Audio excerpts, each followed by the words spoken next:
This episode of Headlock Talk is brought to you by Austin-based company Naturally Hemp's and their new line of CBD gummies. These gummies are made with 100% baked-in, pharmaceutical-grade, non-isolate-based CBD. What we're talking about here is the entourage effect. The entourage effect refers to the stronger effect you get when combining multiple cannabinoids together, as opposed to just CBD. Full-spectrum CBD, or CBD distillate, tends to be more potent and lasts longer, which is what we're talking about here. Unlike some other brands that use a spray-on CBD, Naturally Hemp CBD distillate is baked in, so you know you're getting the full dose with each gummy. I personally use them for all kinds of things, like sleep aid or muscle pain. And did I mention they taste great? They got 5 flavors, strawberry, green apple, lemon lime, watermelon, and get this, the orange flavor has vitamin C in it. Ooh. So, if this sounds like something you could go for, head over to your nearest Create a Sig vape shop and pick yours up today to see for yourself the difference Naturally Hemp's gummies can make in your life. So it looks like you might have taken something from the NXT ring down here. Yeah, I went underneath the ring, I grabbed everything I could find. It wasn't a lot. Yeah. Found some mice, some rats. Oh, yeah, big rats. But then I found this nice chair. Gotcha. Are you planning a heel turn next episode? Yeah, I'm gonna be swinging this bad boy all around. I'm gonna hit a bunch of marks. Turn it into the new Tanner Pruitt? Yeah, just knocking people out in the head. Fickle. Yeah, they're all fickle. I'm turning heel tonight because all these people getting all upset about the Asuka Charlotte thing. It's freaking ridiculous. Topical. Yeah, it's super topical. I'm so glad that we're talking about it. And we will be talking more about it here, of course, because this, ladies and gentlemen, welcome back. It is Headlock Talk. Yes, it is. We're back again for another episode here. To my left here, of course, the one, the only, Mr. Stephen Groody. Hello, everyone. And of course, I'm Tanner Pruitt. I guess you've already the new Tanner Pruitt. The new Tanner Pruitt. Yeah, you know, new and improved. Got a new attitude. Yeah. Keep a lookout on Fantasy Warfare 2019 for the new Tanner Pruitt. Hell yeah! I'm gonna interfere in that match. And cost somebody their shot at the finals. Yeah. So, yeah, let's talk about the show here. I mean, we're going to run down Raw. We're going to run down Smackdown. Yep. Talk some NXT.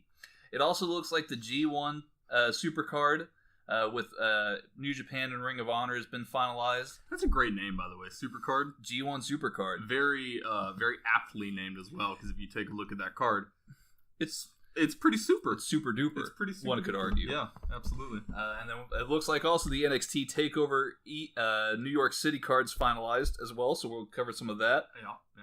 And then, of course, the moment you and I have all been waiting for. /dreading. This has been a long process here, but we're going to cover the semis of Fantasy Warfare. We will determine the finalists of the inaugural Fantasy Warfare tournament, ladies and gentlemen. There's some big matches that we have today. So, yeah. Without further ado, let's just talk about this week in wrestling here, Steven. Raw was pretty forgettable. Yeah. I wasn't a huge fan of it. There were some aspects of it that I really, really liked. There were some aspects of it that I really, really didn't like.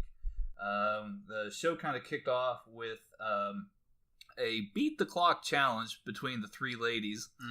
It of course is announced, obviously, that the main event of WrestleMania will be the triple threat match between Becky, Charlotte, and Ronda Rousey, of course. Steven, what are your thoughts and feelings about the triple threat match being the main event, the show closer? I think it's great, honestly. I know when the rumors came out, or the speculations came out that this would be the first women's main event. When it first came out, it kind of just sounded like a no-brainer to me, honestly. Yeah. You take these three ladies, Becky, Charlotte, and Ronda. Those are three of the biggest stars. Throwing gender out the window, those are some of the three biggest stars. Not Mahal, but gender as in like male and female. Right. A capital G. Yeah, as opposed to a capital J. Instead of a capital J, yeah. But no, these three ladies are some of the biggest stars, gender aside. So, I mean, why not? Of course. It definitely makes sense to me. Well, and they've been talking about doing this since last year's WrestleMania, when and again, this is completely in canon. You can go all the way back last year through all the news. That's what they were talking about. They wanted to have, it was supposed to be Ronda versus Charlotte. Would have been the proposed main event. And of course, over the course of that year, Becky Lynch, massive takeoff in terms of popularity. Yeah. And I think she's definitely deserving of that spot too. So, this will be very, very interesting. Absolutely. Yeah. I mean, we've said it before talking about this match. This match is going to be great. Yeah. I really think it's going to be a great match, especially, with everything that's been going on with these three ladies. I personally feel like they've done a good job of building it. Mm-hmm. We will get into some other stuff today, some unnecessary things, in my opinion. But it's going to be a great match. So, in terms of this being a main event, I think it's a great idea. Sweet. Well, let's talk about Raw, because the three women that we have just discussed here, they kicked off Raw with the Beat the Clock challenge. Ronda Rousey comes out and she says, "I only have a few things to say, or I only have one thing to say." It turned out to be a few things because her timing, I guess, I don't know. Yeah. She says, "First off, you're welcome for the main event." The crowd definitely had a little bit of heat on that. She promises to tap out both Becky and Ronda at the same time. So I guess that's one massive armbar that she's going to put on. Yeah. I'm trying to visualize this in my head, and I can't tell if Becky and Charlotte will be on top of each other, and both of the left arms will be in the armbar. I like where this is going. Or if they're on opposite sides, and Becky's right arm and Charlotte's left arm. I can't. Both of them look very strange in my head. You'd almost have to have two Rondas. Yeah. Yeah. Well. Yeah. Possibly an armbar hook with the leg. Maybe? Ooh, maybe, yeah. I'm not really sure. It'll be interesting if she applies it. Yeah. Well, she better. She promised. She did promise. She calls the Beat the Clock gimmick. She calls the Beat the Clock challenge rather a gimmick, and says, "Let's get over it." So the Riot Squad come out, followed by Becky and Charlotte. Becky cut a pretty solid promo saying that she'll be holding the title belt above her head, and she'll have Ronda Rousey's skull underneath her foot. Oh, okay. Yeah, it was quite the image there. And then Charlotte says that the main event is all because of what she's done over the last 7 years. And for me, that's kind of hard to beat that logic. I mean, yeah. So this is, if you've never seen the Beat the Clock challenge before, basically, for one person starts off in a one-on-one match. So each Becky, Charlotte, and Ronda had their own member of the Riot Squad that they had to face. Ronda was first, so she set the time. She tapped out Sarah Logan in 1 minute and 25 seconds. So what that means is that Charlotte and Becky, in order to win the Beat the Clock challenge, one or the other would have to either pinfall or submit their own opponents in 1 minute 25 or less. Gotcha. Okay. So Charlotte was unable to beat that time, but Becky was able to beat the clock, essentially, obviously. And she got the pinfall in less than 1 minute 25. So Becky came away looking pretty solid. She's got this real baby face, almost Conor McGregor air about her. Yeah. She's a really great talker. She's got really great confidence and cockiness, and she can back it up. So yeah, this match kind of seems strange to me, just because the hype for this triple threat match is very real. And it has been real. Very divisive. Yeah. I don't see why we needed this match. It's very strange to me. It doesn't really seem to serve a purpose other than who can win fastest. Well, other than the Riot Squad looking like garbage. Total jobbers. Like, I don't know. I agree with you there. I 100% agree. I don't know if this match really needed to happen. Well, this has a good lead up because on next week's Raw that's being advertised, we're going to see Becky, Charlotte, and Ronda actually team together against the Riot Squad. Yeah. What? Yeah, mind-blowing. Crazy. The stipulation is they can't turn on each other, otherwise I think they'll be forfeiting their spot in the match or something like that. There'll be repercussions of some sort. So Very strange. Okay. We had two very quick matches that followed that. A Finn Balor match with Lashley, and it was going to be Lio Rush, but it turned out to instead be Jinder Mahal. So stipulation was if Finn Balor could beat Jinder and Bobby Lashley in a handicap match, he gets a shot at the Intercontinental title at WrestleMania. I see. And of course, Jinder being Jinder, he kind of flubbed it for Bobby Lashley, and Finn Balor was able to hit the coup de grace, and he's got a shot, and Lashley's all upset. Okay. I mean, am I the only one that really doesn't care about this this Bobby Lashley Finn Balor feud now? I don't really. I can feel indifferent about it. Yeah. See, the thing is that Finn Balor's never pinned Bobby Lashley to win any of their matches. Mm-hmm. Like he pinned Lio Rush, he right. pins Jinder Mahal this week. So I don't know if their logic is, okay, well, he finally pins Bobby Lashley. It'll be a huge victory for Finn, and it'll be a big payoff. And yeah, I mean, Finn. I think that might be what they're going for, but I mean, at this point, in my opinion, Finn Balor, obviously fantastic wrestler, and Bobby Lashley is as well in his own right. Mm-hmm. But in my opinion, none of these matches have really given me that much. So I don't know if this constant rematch after rematch after rematch with these two guys is really going to pay off in the end, in my opinion. I mean, it's just another match added to the card. I mean, that's right. But is that a reason to have a match? No, I 100% agree with you, and I think a lot of people out there would agree with you as well. That's how I personally feel about some events that happen on SmackDown, but we'll be getting to that in just a minute. Yeah. Another match in quick succession here that we had was Aleister Black and Ricochet against the Revival. That was very a trend with that night's Raw was very short, very rushed matches. So this was a lot sloppier, unfortunately, than what I would expect from either of these teams or any of the four individuals in the match. But it seemed like Raw was more focused on let's build storylines and have promo segments, and we'll have some matches scattered throughout. And they had a lot of matches, but all of them were super short. So Ricochet hits basically a double black mass on the Revival. Ricochet? Oh, I'm sorry, Aleister Black. My mind was about Ricochet. To be blown. It was like one of those N64 games where like you could steal your opponent's finisher. Yeah. And then Aleister Black hit the 630 on Scott Dawson. It was crazy. Aleister Black's super athletic, hitting that 630. No, it was the other way around. Obviously, Aleister Black double black mass on the Revival, and then Ricochet hitting the 630. Michael Cole, who's obviously Vince McMahon here on commentary. Yeah. He says, well, maybe now Ricochet and Aleister Black will be lined up for a tag team title match. And it's like, well, what is this maybe garbage? Right. They've beaten the champs like twice. Yeah.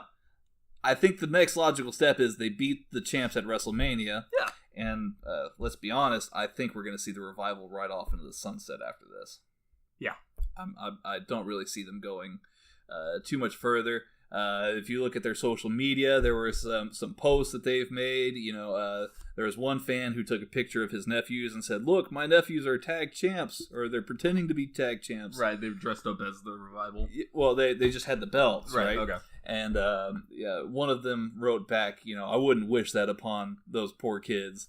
Yeah, yeah, little rough. Yeah. There was also I heard about a live show where there was a fan near the front row or at the front row. He was wearing an AEW shirt at a live event, and one of the members of the Revival went over to him and said, "We'll see you in May." And it's like, I just don't see the Revival sticking around. Yeah, but, yeah. But for what it's worth, say they do go to AEW. You have the Revival, you have the Young Bucks, and you have the Lucha Brothers, Pentagon and Phoenix. All three of those tag teams are sick. Got the makings of a solid division there. Right, 100%. Yeah. Plus you have the other tag team of the Best Friends with Chucky T and Trent Beretta. Those guys are an awesome tag team too, very entertaining, a little bit more comedic perhaps. Yeah, that has its place though. Yeah, 100%. So yeah, I think AEW is definitely trying to make the tag team section a mainstay, a marquee part of it. I mean, honestly, that sounds like a really, really good business plan, because if you take a look at the next leading promotion and let's be honest here, the disarray that its tag team division is in right now. Oh, yeah. Man, if you come out with a solid tag team division and give people that every week, man, that's going to set you up really nicely, right. Especially as a brand new promotion going against WWE. Well, and to get away from the negatives here, if Aleister Black and Ricochet win the tag titles, that props them up as serious competitors on the main roster. Yeah. Which is going to be great to see some NXT call-ups actually being taken very seriously. Absolutely. And these are two guys who definitely deserve your attention. Yeah. So, moving right along, we had a Roman Reigns segment where he accepted Drew McIntyre's challenge for a fight at WrestleMania. McIntyre says he would hold Raw hostage until Roman came out and give him an answer. What does that even mean? He was just going to stand in the ring. I guess nobody was going to. Oh, cool. Yeah, I guess he would fight off anybody who comes. Because I really want to hear Drew McIntyre talk for 45 minutes. Dude, well, or for 2.5 hours at this point. Or that, yeah. Jeez. Yeah, basically, Roman comes out and he says, "Don't you ever talk about my wife and kids again." He attacks McIntyre, and then that was about it. Drew kind of dispatched of Roman, and that's setting up our match. So I'm thinking that Roman, I mean, it's real 50-50 on this one for Mania for me. I could see Roman or McIntyre going over, because Roman's making his return, obviously. He needs to get back in that lineup. Or it's a redemption story for him, and McIntyre goes over because he's been real red hot recently. Mm-hmm. So, yeah, my prediction would probably be that McIntyre would go over. Yeah. Specifically because the other big matches and how I want them to go. Of course. So I'm kind of disappointed myself. I tried all morning to get a Scottish accent going so I could talk about this segment of the show, but it wasn't working out well. It came out more Jamaican than anything else. So you'll have to give me a taste of that after the show. Of course, I can't do this on microphone. I've got too much dignity for that at this point. Man, I've been waiting for McIntyre to grow on me, and it just hasn't. He just hasn't. I mean, I think that it's going to take more time. Yeah. It's just going to have to take more time, because at this point, I mean, he's clearly talented. He's clearly a good big man. It's just that I've just had enough of the characters where that's all they are. Is, I'm a crazy big guy. I got lots of muscles and I'm not right in the head. I'm gonna get you. Like, it's such a two-dimensional or one-dimensional character that it just comes off bland to me. I feel like McIntyre is definitely a lot more intelligent than we see for a lot of these other big bad heel guys. Yeah. He's the Scottish psychopath after all. Yeah. Yeah, I mean, it's all about how you write, and I don't think that there's just people who don't dedicate themselves to take enough time to write for these characters, even though that's what their whole job is, right? That they don't write for these guys, these characters, and give them enough depth. Mm-hmm. Which is crazy to think, because you have 3 hours of content to fill here on USA for Raw. If you just concentrate more on, okay, not everybody has to be on every single show, but let's really, give these guys some depth. Yeah. Maybe I'll care more about Drew McIntyre, or maybe I'll care more about...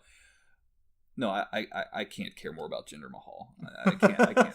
Well, this thought just popped into my head, so let me know what you think about it. But I think part of it, with some of the older wrestling that I grew up with, like in the 2000s, there was a lot more backstage interaction between wrestlers, and not necessarily even just like Roman and McIntyre coming in the back and talking to each other, but like have someone else come and talk to McIntyre about his match and just give some more depth.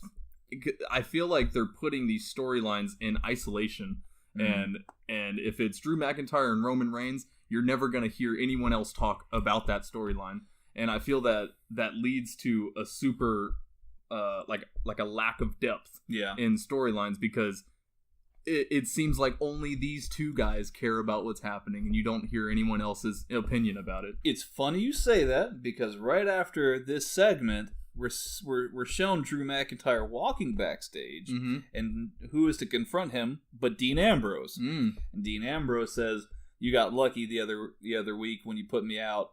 I want one more match with you.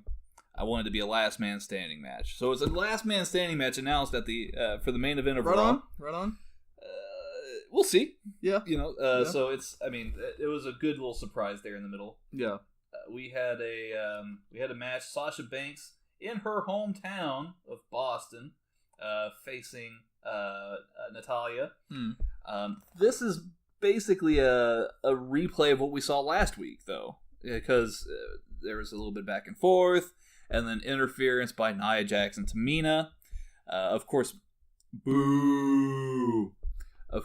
Of course, Beth Phoenix, the returning Beth Phoenix, is at ringside, and she dispatches of both big girls. So so she throws Nia out of the ring, and then she does her finisher on Tamina, which is pretty impressive because she has to hoist Tamina up and over vertically in the air and then slam her face first. Man. So impressive feat of strength there. Tamina sold it pretty well, surprisingly enough. Beth Phoenix looked great here. Nice. Yes, absolutely. So we're seen backstage with Sasha and Bayley. They say, you know what? We promised that we would defend these tag titles for against all comers. So we'll be taking on the Iconics, Nia Jax and Tamina, and Beth Phoenix and Natalya at WrestleMania. So that Fatal 4-Way tag team, women's tag team title match is official at this point. Okay. So that's good. So your prediction came true. My prediction came true. Yep. We're also shown that the Hart Foundation are going to be going to the Hall of Fame. That's Bret Hart, and of course Natalya's father, Jim the Anvil Neidhart. They'll be inducted. So Bret Hart will be a 2-time Hall of Famer.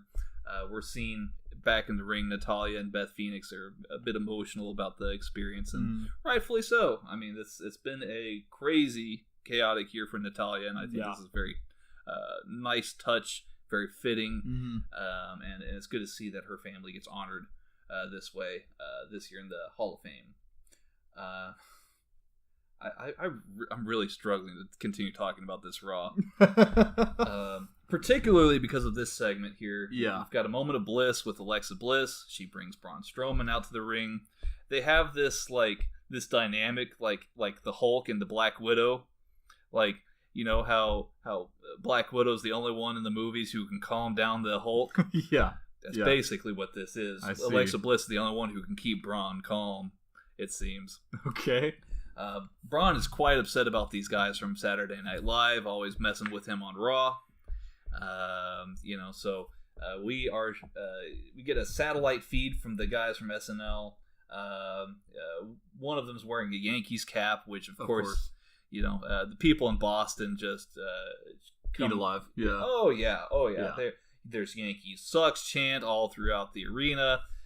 So basically, what this boiled down to is the guys from Saturday Night Live will be entered into the Andre the Giant Memorial Battle Royal with Braun Strowman and a bunch of other guys. So I think there's about 30 guys that are going to compete in this huge battle royal.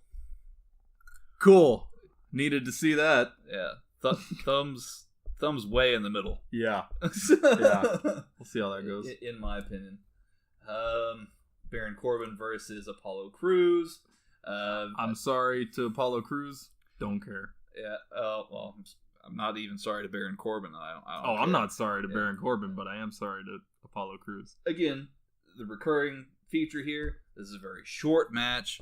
Baron Corbin hits the end of days after a couple minutes. The match is over. It puts Baron Corbin over, makes him look a bit stronger.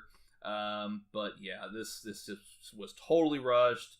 And again, we're talking about a Raw where there's just all these build-ups for angles and talking segments for Mania. You know, really stuff that should have been in the works weeks ago. Yeah. Weeks ago. Yeah. So, you know, I mean, that's what it is this episode, though. Speaking of talking segments, yeah, Seth Rollins comes out for a talking segment. He says that he's inspired by champions of the past like Ric Flair and Bret Hart and even Triple H, but that Brock Lesnar doesn't inspire anyone, which I agree with.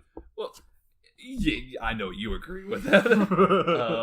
I mean, it's a very debatable. I'm sure he inspires a lot of kids to go into MMA because they want to be like Brock Lesnar, or even guys who just want to be big.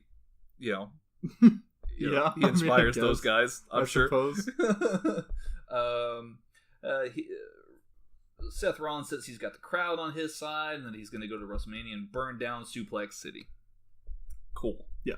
I liked Rollins' angle on this though, you know, because they gave it a little bit more of a they give the match a little bit more meaning, you know, with Seth Rollins going and slaying the beast for the people. Yep, that's kind of cool. Yeah, it gave it a little bit more dimension. He's like King Arthur. Yeah, he's slaying the beast for the people. For the people.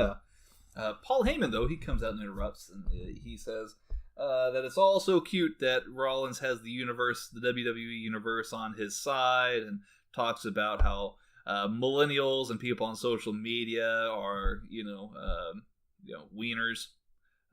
Yeah, you know. Does he say the word wieners? No, he doesn't use the word wieners, but he's talking about, you know, give me your thoughts and prayers. My dog's going to the vet today, or I need your thoughts and prayers. Yeah. My uncle's having hernia surgery. You know, he's going on this whole diatribe about how, you know, we're all wimpy. Yeah, but Brock's big and strong. I see. You know, so he basically he says that Rollins is going to be ultimately letting the WWE universe down when Brock beats him. Which, I mean, it would be quite sad. I mean, this is a year's worth of build for somebody to beat Brock again. So Rollins takes umbrage to this, and he marches down the ringway where Paul Heyman is, and Paul, of course, trips over himself and is on the ground pleading, no, please don't. Mm-hmm. And Rollins says, we go to Mania, we beat the beast, and we burn it down. And the crowd really enjoyed that. Just a quick personal take. I'm a huge Seth Rollins fan. The guy can do no wrong in my book. Yeah. One thing I do notice though, quite a bit, particularly because of his promos. I know he can cut a great promo on his own. I've seen him do it in Ring of Honor. I've seen him do it in NXT. He knows how to talk well on his own 2 feet. But you can clearly distinguish whenever he's giving something genuinely from the heart, when he's talking from the heart and off the top of his head. Mm-hmm. And, you know, you can tell when he's doing that as opposed to when he's doing something that he's been scripted to say. Yeah. Because you can kind of see in his brain how he's like trying to remember the lines, and I got to remember to say this and that and the other.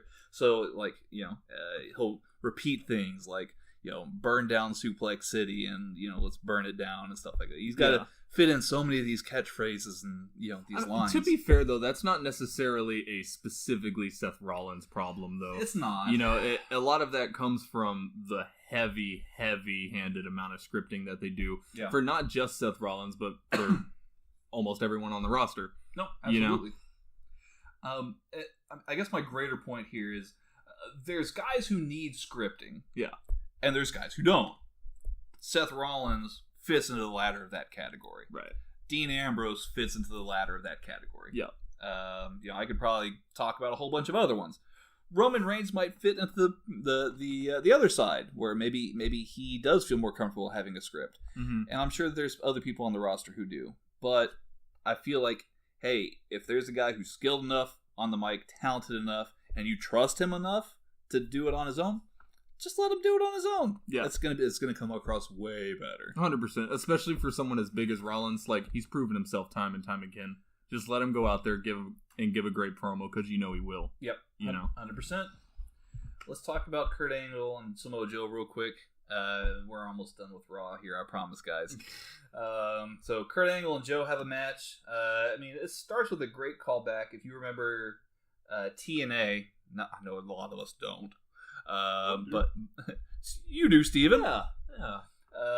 So when Kurt Angle first debuted in TNA, it was against Samoa Joe, and there was a standoff in the ring between the two of them during a promo segment, and Kurt Angle headbutts Samoa Joe and busts him open, and it was wonderful pull apart brawl between those two.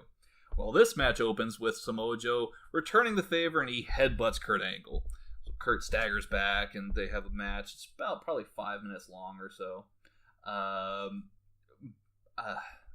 You can just really tell that Kurt Angle is struggling real hard with doing these two a week shows. It was the last maybe 5 minutes of this match, the whole duration of this match, you could tell that Kurt Angle's just tired, and his body's not giving him all that he needs. So I do get Kurt Angle wanting to do this tour, this retirement tour, and to give his all and soak up all of the crowd reactions that he can, and get all the adoration while he can. But man, he's just looking rough. Yeah. No, and we talked about this on the last episode. I love you, Kurt, and I don't not want to see you out there. Yeah. But my want for you to not get hurt outweighs my want to see you in a match at this point. 100%. I agree 110% on that for sure. So he's going to have a match with AJ Styles that we're going to talk about from SmackDown.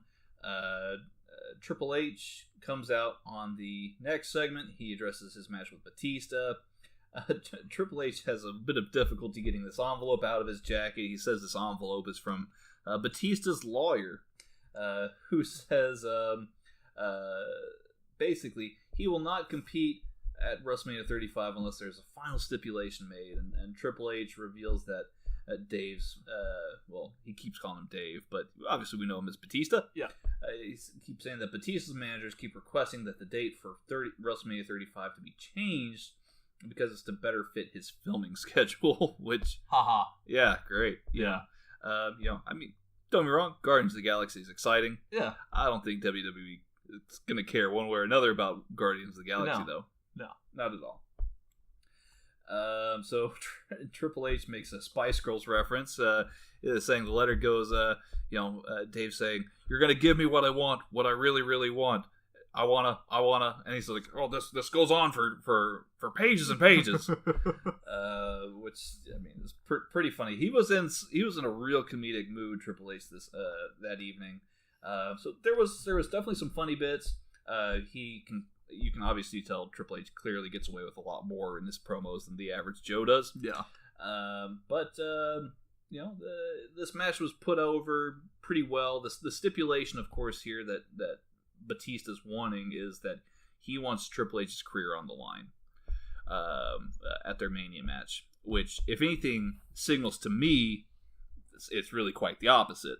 It's Batista's. This is really Batista's last match at WrestleMania. Yeah. Is what this tells me. Right. Because I don't see Batista coming back in a full-time capacity at this point. No. So, no. Especially if they're making the whole angle about like wanting to move the date of WrestleMania to fit his filming schedule. His filming schedule. That kind of just shows you which one he puts more priority on. Yep, 100%. I agree with you there. Gonna be a good match, though. It'll be a great match. Yeah. I look forward to it. I think the no holds barred stipulation will really help this along because we don't know what kind of shape Batista's in as far as wrestling. I'm sure it's like riding a bike. Yeah. Once you get on, you can... especially someone on Batista's level. 100%. Or I guess what level he used to be on. Right. I mean, he last time he was around, he could still give it a go, which was good. And obviously Triple H is a consummate professional. Yeah. So I don't see there being anything wrong with this match. This will be Triple H's first match back since he had his pectoral tear. So we'll see how he holds up there. Yeah. Let's see here. The Raw closed with Ambrose and McIntyre. This is probably the shortest last man standing match in history. It probably went maybe 6 minutes or less. The finish was McIntyre hitting a Claymore on Dean Ambrose after table spots and just general brawling throughout the ringside area. Yeah. And Dean Ambrose just couldn't answer the count of 10. You know, if I know we talked about it last week a little bit, if Ambrose does end up staying, his reputation is very hindered due to these last few months and a lot of the butt kickings he's been receiving. Right. 100%. I think that what they need to do is, if he does stay, I would take him off TV for maybe a month or 2, maybe even 3. Yeah. And just be like, hey, just go on vacation, do your thing, stay away. Maybe even like have him booked in, or maybe loan him out to different other places to make it seem like he's on the independent circuit, that his contract has expired. I know that they have these agreements with Evolve and Progress, and maybe send Dean Ambrose and to make a little tour in Progress. Send him to Progress for a couple months, please, dude. That would be excellent. That would be excellent. Enter him into the Super Strong Style 16 tournament. Man, yeah. No, that I think you get a little bit of that, and then if he does end up coming back, you get a huge pop when he does come back. 100%. Oh man, going away would make the heart feel stronger. Mm-hmm. Or I think there's a phrase somewhere about that. Yeah, you got most of it. Yeah, I think so. I've all right. Full disclosure, folks. I've had 2 of these Starbucks double shot espresso things. My brain's on fire right now, so I'm probably sputtering all around here. Oh no, you sound fine. Okay. Yeah. As long as you say so, Steve. I think so. Yeah. Do you want to talk about SmackDown? Yeah. Let's talk about some SmackDown. Let's talk about let's get into some controversy here. Yeah. So the show opens. New Day comes down. This was actually quite funny. There was a so how New Day comes out, they do their little dance, they're walking out of the ring. Don't you dare be sour. Yeah. 100%. So Big E's coming down to the ring, right? And he reaches into his tights and he pulls out some pancakes from his tights. Sounds normal so far. So far, so good. But then he there's some really rabid fans who are huge New Day fans that are on the rampway, and he starts feeding these people these pancakes that have been in his feeding. Yeah, pancakes from his tights. I've seen him maybe not hand feed people, but I've seen him give people pancakes. Yeah. But not from his tights. No, yeah. These came from his tights. Like inside of his tights. He just... I wonder if he has a special... a pouch? Pancake protective pouch. I hope so. Jeez. Don't get me wrong. All due respect to Big E, I just wouldn't eat pancakes that have come just directly from touching another man's body. No. I feel like there's a million I wouldn't even eat pancakes out of my tights. No. I feel like there would be a million health violations over that. Yeah. 100%. So I wonder how they taste.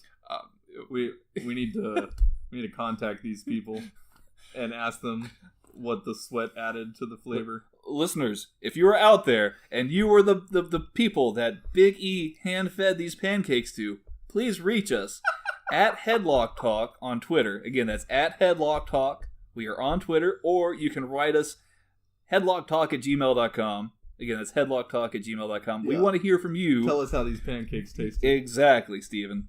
We want to hear from you what these pancakes taste like. Oh, man. It's gonna Biggie's cakes.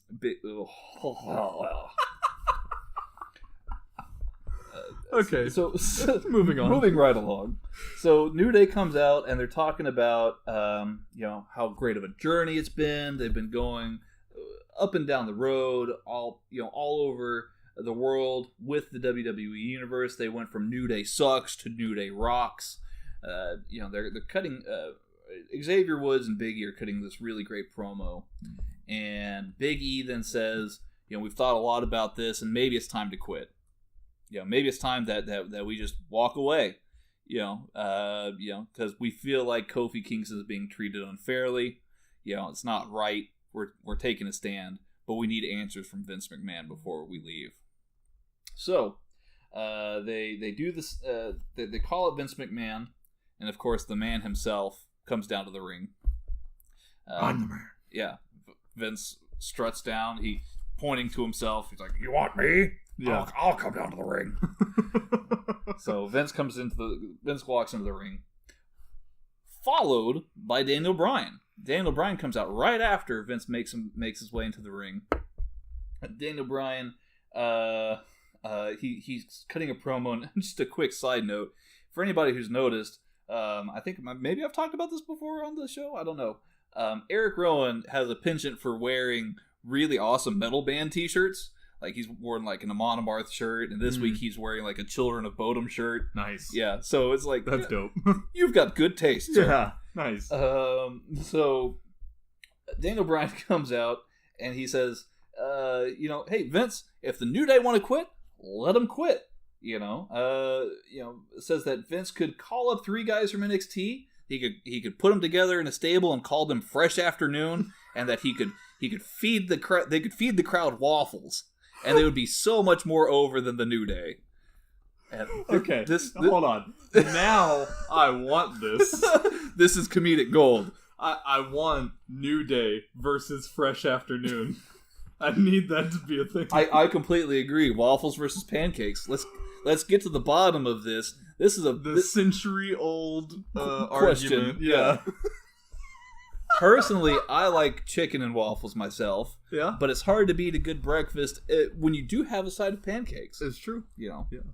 So, yes, this does need to be a feud. Maybe we repackage the Forgotten Sons from NXT and turn them into Fresh Afternoon and give them like bonnet hats with the sunflowers in them. Make them look like really tough dudes, but they're always wearing overalls with bonnet hats and stuff like that. Or you could just make them look like sunflowers, to where they have the sunflower headdress, but then they're in like a full green bodysuit. Right. And they've got like a waffle cannon gun. And they just go, man. Waffles. See, shoot Biggie, out. that's way better than the pancakes coming out of your tights. Oh, they're gosh. firing these straight out of a cannon, Sweaty getting up into the pancakes. cheap seats. Could you imagine that's one of the perks of going to a Raw show? Is that you get Or a SmackDown show, you get free waffles, man. you get waffles cannon at your face. You want cannon waffles? 'Cause we got them. Yeah, that would be great. That would be fantastic. Even if they just do this for like a even just a joke, just as a one-off. just a one-off thing, I want it to happen. Hell yeah, I agree completely. And you can tell Vince McMahon's in the ring. He's smiling at the whole thing. And He's imagining all the different. The wheel is turning in his head. Man, I can really book this. I think I've got 3 guys just in mind. But he's Baron Corbin, yeah, Drew McIntyre, and Leo Rush. Forget Bobby Lashley. Yeah.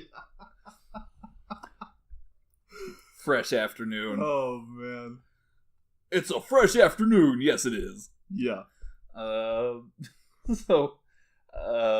yeah, Vince can clearly see Vince knows in his mind how good of a talker Daniel Bryan is, right? And it's obvious to all of us. This is the new Daniel Bryan gimmick is probably the best thing that's happened to Daniel Bryan in a long, long time. Yeah. Work wise, For sure.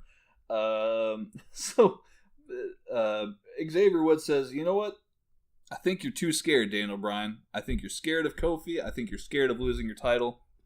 And you've turned into exactly what you were fighting against all those years ago. You're a hypocrite now." Ooh. And Daniel Bryan takes all sorts of offense to this. Oh yeah. And then Vince, to settle up everything, he gets on the mic. He goes, "Shut up! Just shut up, everybody!" and he says, if the New Day, if Biggie and Xavier, if the New Day wins this tag team gauntlet match tonight, Kofi's gonna get his shot at WrestleMania. So that sets up the main event for the night. The tag team gauntlet match. The New Day has to compete. If they win the tag team gauntlet match, Kofi's got his spot. After that opening segment, Charlotte comes out to the ring and she says, "I'm going to prove to you all that I'm not the third wheel in the WrestleMania main event." So everybody's kind of like, "Whoa, what's going on?" Well, Asuka comes out even to more surprise from everybody, and then it gets announced that this is a women's championship match right here, right now. Cool. And it was a great match. I found this to be actually better than what their match was at WrestleMania last year. There was a huge top rope Spanish fly spot. Yeah, that move was crazy. It was awesome. Really good. It showed both women have athleticism, but also a major amount of cojones to perform that kind of spot. Because that's super dangerous. So it was after that spot, I was like, man, I've got a feeling in the pit of my stomach. I think I know what's about to happen. A few moments later, Charlotte locks in the figure 8 spot. She starts bending backwards, and Asuka taps out to the shock and surprise of everyone. So Charlotte's declared the new SmackDown Women's Champion. The live crowd actually took this match very, very, very well. There was you could see people in the crowd applauding. I was applauding. It was a great match. However, and this is my what I want to talk to you about, Stephen. The social media backlash to this has been quite ridiculous. There's a lot of people saying that Asuka got ripped off, that she's not being used well, that she needs to quit and go to AEW. Some very extreme points of view here. The last one's a bit much. It is. Yeah. There's a lot of people on even our Twitter, because we were talking about it. We were trying to see what people thought. There's a lot of people who were writing back to us saying that she needs to quit and go to AEW. There were even some people who were like threatening and harassing Charlotte for winning the match, exactly. It's way over the top. This social media reaction to this match. So, I mean, do you think that it was a good move, or for Asuka to drop the title to Charlotte here? So I'm very conflicted about this, just because on one hand it does give a little bit more weight to this WrestleMania match with Becky and Charlotte and Ronda, and that's kind of nice. And Charlotte has been dealing with this thing of people calling her a third wheel or a quote unquote ass kisser. Or something like that, handpicked by Vince, everything like that. You don't deserve the title. Chosen. You don't deserve this title match or this title opportunity. And so this goes in her favor and kind of shuts those people up, which is nice. Yeah. However, where does this leave Asuka? I don't necessarily disagree with some of the people on Twitter. I don't know if I would take it as far as to say she needs to quit and go to AEW, because she's been having a very nice title reign up until now. Yeah. But I will say that I don't know where this leaves Asuka now. Just because you've been building her for so long over the past couple months, and she's been having a really nice title reign, and then it kind of just seems that they put the title onto Charlotte as an afterthought, just to make that triple threat match a little bit of a bigger deal. But the question is it worth it to put a little bit more weight on that match just to put more weight on it? Right. I don't know. The match is going to be huge by itself. Yeah. Does it really need this? Right. That's the question. And at this point, I don't really know.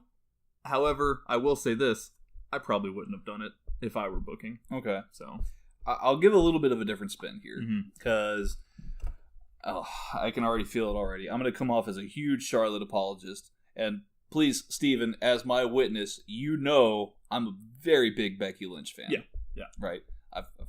I've bought 2 of her shirts online. Yep. I can show you the receipts from WWE.com if you want to. I will post them on Twitter if you ask me to. But here's the deal.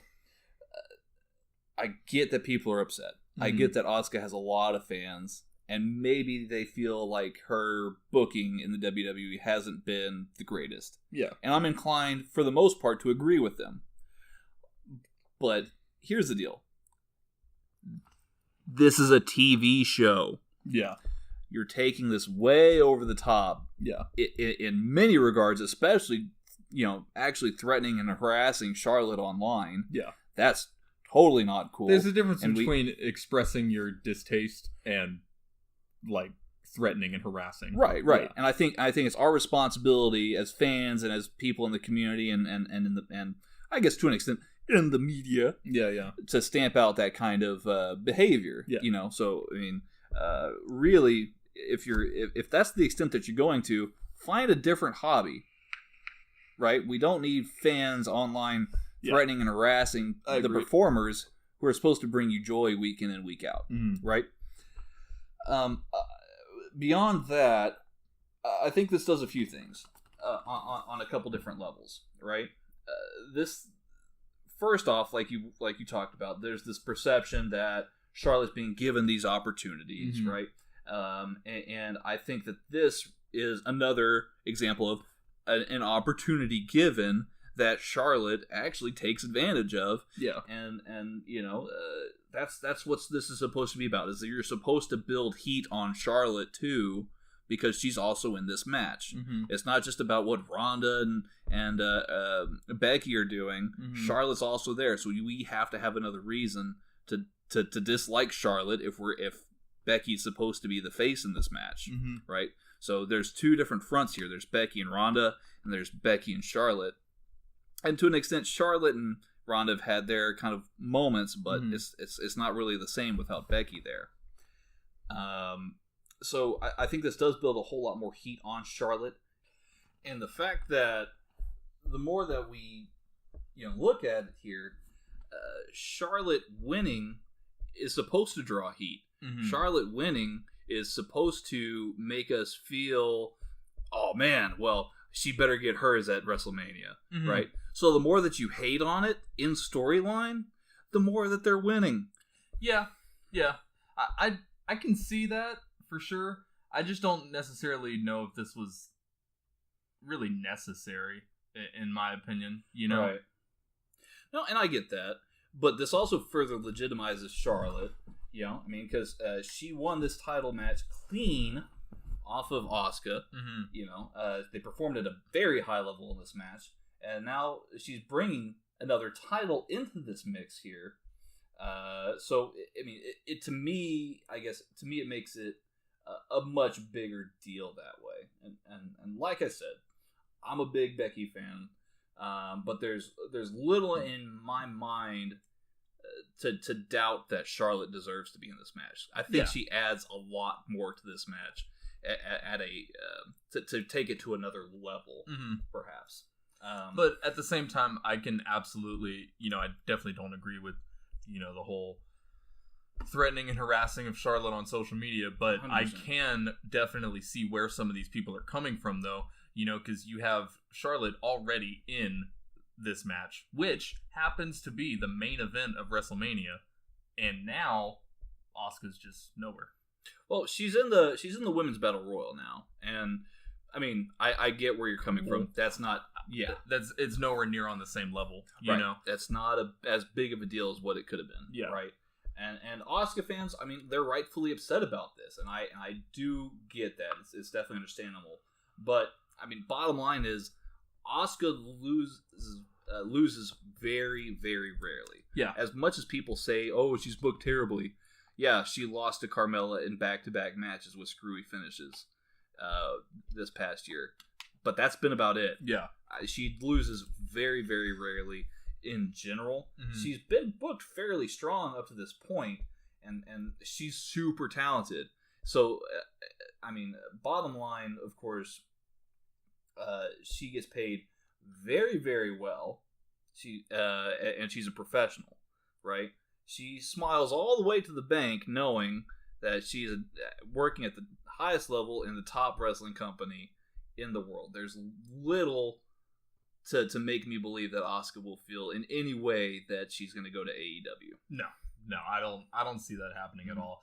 Even when you were saying that came completely out of left field, it's like, no, Asuka is still huge in WWE. It's like this doesn't change anything about that. There's people on the internet that feel that way, and I personally just don't get it. But I get the anger, but going that far is a little much. Yeah, to each their own. You can all have your own opinion. I just don't see that being something for Asuka. Yeah. Now, the silver lining here, and I think that if more people saw this, then they would understand, but Asuka cut a promo, I think it was supposed to be for WWE.com's Japanese-related site, where she cuts the whole promo in Japanese, which came off very, very well.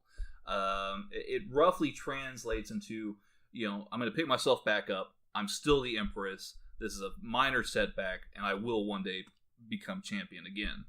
So, I mean, she's, like I said, she will be booked strongly again. I wouldn't be surprised if she actually wins the Battle Royal this year.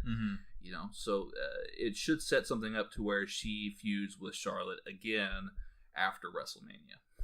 Gotcha. Just my thought. Yeah. This is just one of those things where I can pretty much see both sides of the argument, coming from Asuka fans. You have legitimate points. Yeah. I do understand that, but at the end of the day, like you said, Asuka's still making a bunch of money. She's still the Empress. She's not going anywhere. We still will see her. So yeah, and we'll see her again with the title held high above her head one day. I 100% believe that. For all those out there who think we're Charlotte apologists, that's not the case here at all. We're just making a point here. It's just a show. Yeah. Now, what was a bit hard to watch was this Kurt Angle AJ match, and I'm actually really glad that this didn't go through, because it went for about a minute. There's a little bit of back and forth, but Randy Orton comes out about a minute and a half in and interferes. AJ and Angle clean house and take Orton out. So we didn't really get to see Kurt and AJ actually have a match, but they shared the ring together for a final time, and for me that's just as good. Yeah, if not even better, because we've expressed this opinion. Kurt, you need to stop wrestling. Yeah. So I mean, this is even honestly better. We're coming up, So I think he's scheduled for a match on Raw against Rey Mysterio. Okay. So that'll be something. Yeah. And I mean, they might try and do a match for SmackDown. I think it'd be interesting if maybe you had Daniel Bryan, maybe Angle versus Daniel Bryan, because that's never been done before, and people have been talking about that for decades. Yeah.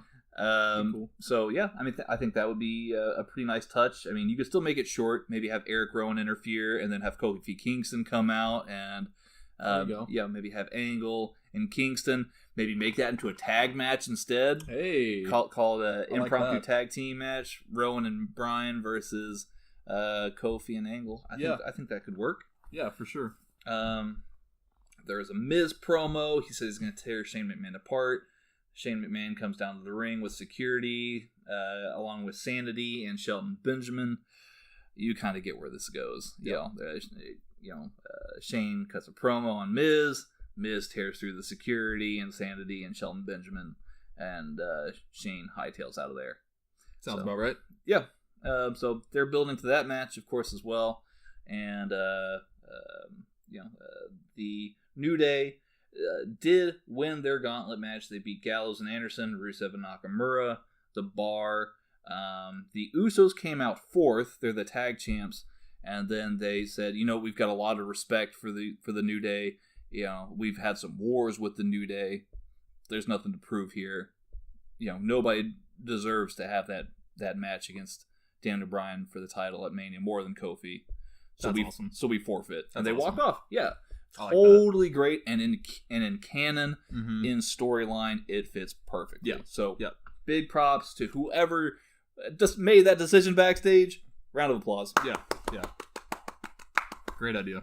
And then, of course, they did defeat Daniel Bryan and Eric Rowan by countout as well. So huge win there for Big E and Xavier Woods. They had a pretty good match this whole gauntlet. So they interview Vince backstage as he's leaving in his limo. They ask him if he saw the match, and he goes, "Yes, it was very impressive." Then they ask him, "Will Kofi have his spot?" And he goes, "Yes, I think so. Now, will such a B-plus player like Kofi Kingston, will he beat Daniel Bryan? Maybe."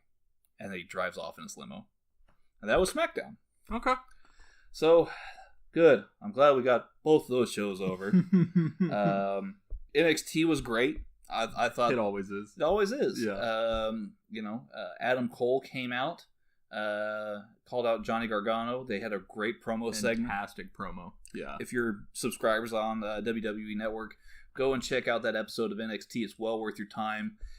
They do something really special in that I feel like they know that this isn't what was planned. Mm-hmm. Obviously, what was planned was Ciampa, Gargano, feud blow off.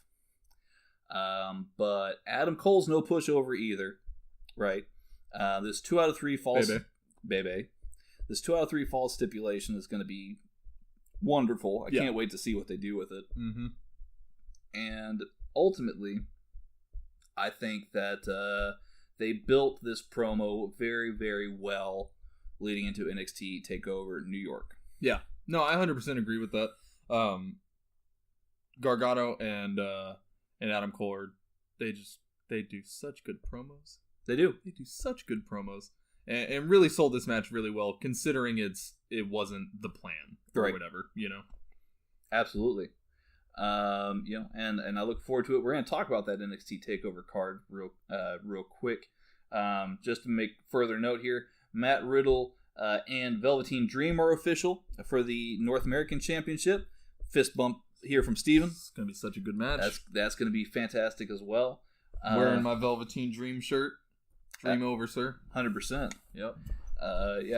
Matt Riddle killed Kona Reeves, basically. Kona Reeves been doing a lot of jobs recently. But yeah, Matt Riddle's been doing a lot of killing. Yeah, Matt Riddle has. He's been hurting people all over the place.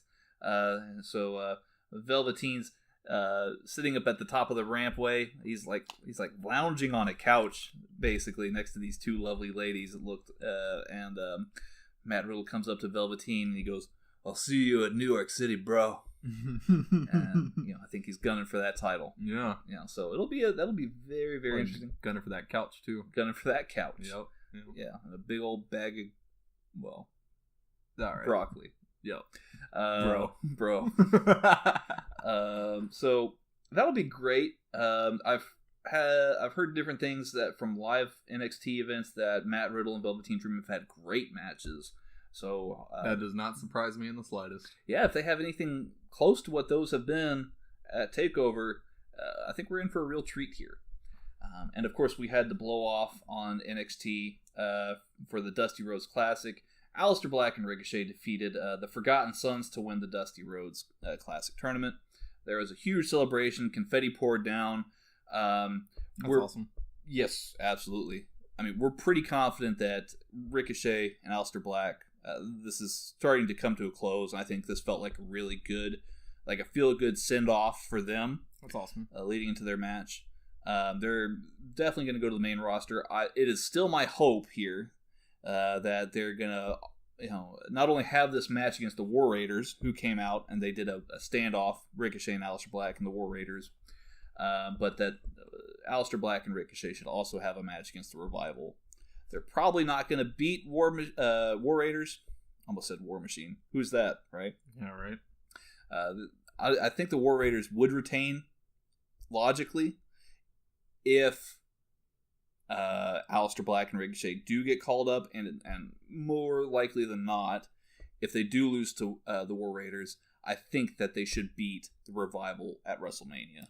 I think it'd be cool if they beat both, but I agree with you. 100%. Yeah. I think a double championship would be cool. And across two different brands. Yeah, defending titles everywhere. Mm-hmm. But I just got this feeling. Or even just have them hold on to that title up until the Superstar shakeup, and then have them relinquish it after that once they get the official call-up, Very possible. Very, very possible. There has been a rumor going around that if Johnny loses, and this is, I'll preface this by saying the site that is calling this here is not the most reputable. They have made a lot of predictions, and a lot of those have been wrong. But they quoted Bryan Alvarez from Wrestling Observer Radio, where he said that maybe one of the plans is that Gargano goes to 205 Live after TakeOver if he loses. Steven looks disgusted, ladies and gentlemen. What? Yeah, I mean, look, he's got options. He can go to the main roster, he can go to 205 Live, or he stays in NXT. Dude, nothing against 205 Live. Because they don't promote it. Exactly. Like, what? Yeah. Doesn't make any sense. It doesn't. Nothing against 205 Live. Those guys are very talented. But you want to put one of your biggest, if not the biggest, NXT star onto a promotion that you don't even advertise. Right. That's a terrible idea. Yeah. Okay. I think the best move here for everybody is that he stays in NXT long term. Yeah. And then once, this whole Ciampa situation gets sorted out, put that to a close. I mean, look, I've mapped out this story here. You could have Adam Cole win the title. Well, tell you what. Let's jump into this NXT card, and we can talk about where I see this going. Okay. So, NXT Takeover New York City. A lot of people have been sleeping on this card. Okay? Yeah. Because they're all like, oh, WrestleMania, and oh, the G1 Supercard. And we're going to talk about both of those here in just a minute. But this Takeover card is probably, and I've said this before, but this truly is the most stacked Takeover card I think I've ever seen. Yeah. We've got the War Raiders, Hanson and Rowe, obviously, versus Aleister Black and Ricochet for the tag team titles. That's going to be a crazy match. Yeah. There's definitely a clash of styles there. Mm-hmm. But if you guys, if they are given the amount of time that they normally give a tag team match, this could be huge and off the charts. This is going to be especially really interesting to watch because obviously, like you said, two different styles clashing together. Mm-hmm. However, with War Raiders in their big guy style or whatever, they're still crazy fast. They're still really fast. Very agile. Very agile. So, obviously, Aleister Black and Ricochet, one of the most agile tag teams on any of the rosters right now. So, sort of is a clash of styles, but at the same time, almost isn't as well. Because the War Raiders kind of have this hybrid style going on. So, but they can also just smash anybody. Oh yeah, absolutely. But I think this one's going to be especially interesting because it's not just your standard high flyers versus big guys, because these big guys can keep up. 100%. You know what I mean? Absolutely. Speaking of big guys who can keep up, yeah, Walter is challenging Pete Dunne for the NXT UK Championship. It's going to be such a good match. Yes. This one you might want to put the kids to bed for because it's going to be brutal. Yep. It's going to be violent. Yep. Very. Walter has probably the sickest chops in all of wrestling. Like it sounds like a shotgun going off. If you look at somebody's chest after they take a chop from Walter, it looks like a shotgun went off. What was that Progress match we watched last week? It was Walter versus Timothy Thatcher, Thatcher went home without a chest. Basically, after that, yeah, it was red and bleeding, but Timothy Thatcher's one tough son of a gun. Oh yeah. If you guys haven't had a chance to watch Progress, I highly recommend it. You can just simply do a Google search for Demand Progress, and it's a link for Pivot Share. I think it comes out to like $8.99 a month, which you get all of the Progress shows. You get a lot of other independent wrestling shows like Smash Wrestling and AAW as well. But yeah, if you go back, like all the shows from 2018 were good. Even to go back all the way through 2016 and 2017, everything that they've done in the last 3 to 5 years has been spot on. Yeah, and they have a really cool venue style too. I remember we were talking about this because they don't have a barricade. No, they do not have a barricade. There is no separation between the wrestlers and the crowd, and it leads to a really cool, very intimate feeling match. Absolutely, and also with how low budget Progress looks. The camera work, it's really punk rock. It's feeling. Spectacular. Yeah, it's got a really punk rock ethos to it. Absolutely. But it comes off feeling very big, mm-hmm. and I definitely rated Walter versus Timothy Thatcher in that match 5 stars out of 5. Absolutely. And I think that Pete Dunne versus Walter will probably end up being the same. I really think that this is going to be a spectacular match, and both guys are going to give it their all. At the end of the day, I think we might have a new NXT UK champ here. I'm going to agree with you on that. Honestly, Pete Dunne's had a fantastic reign thus far, but if anyone's going to take that title from him, I think Walter's got it. Big Daddy Walter. Yeah. We've got, of course, Shayna Baszler, as well as Io Shirai, Bianca Belair, and Kairi Sane in a fatal 4-way women's championship match. I mean, I could see this going any way, really, here. Mm-hmm. I think, and we've been talking about this for a while, but I think Shayna Baszler should be well on her way to the main roster 100%. after WrestleMania. Yeah. So it's possible that she could drop the title to someone like Io Shirai. I think Kairi Sane's, I mean, we've seen what her title runs can look like, and those are good. Bianca Belair could win the title as well. Honestly, I'm thinking it's Bianca. Yeah? Yeah. It's time. It's possible. It's time for Bianca, and it's time for Shayna. Mm-hmm. You know, I think at this point, Shayna has given what she can to NXT. Yep. And she's proven that she can hold up. So I think it's time for her to move up to the main roster and give some of those people some smacks. Some smacks. Some smacks and some punches and some submissions. Yeah. It's time. 100%. Velveteen Dream, Matt Riddle. So, again, we've heard a lot of hype for this one here from NXT live crowds and live reports.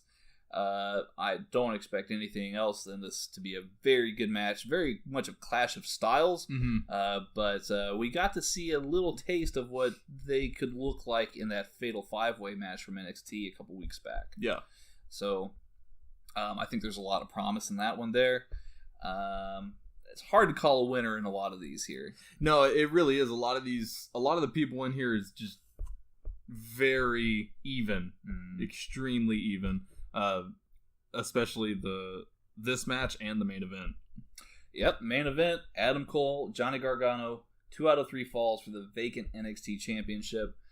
Adam Cole hinted that Undisputed Era would have a little bit of involvement in the match. Mm-hmm. I mean, you could do it a whole bunch of different ways, but here's kind of how I mapped it out. Uh-huh. I figured that you could keep Johnny in NXT for the foreseeable future. Adam Cole wins the match is how I would script this out if it were me. Adam Cole wins. Johnny's sitting there in the ring once again. He's sitting down with his head down, and he looks over up into the crowd as the camera starts fading to black. Everybody's giving him a standing ovation, even though Adam Cole's walked out with the title. And then it's just time for Johnny to reapply himself, and so he starts climbing back up. You know, but for months and months, he has to face challenges from all the members of Undisputed Era, whether it's Roderick Strong, Bobby Fish, or Kyle O'Reilly. You know, he has to go through all of them to get back to Adam Cole.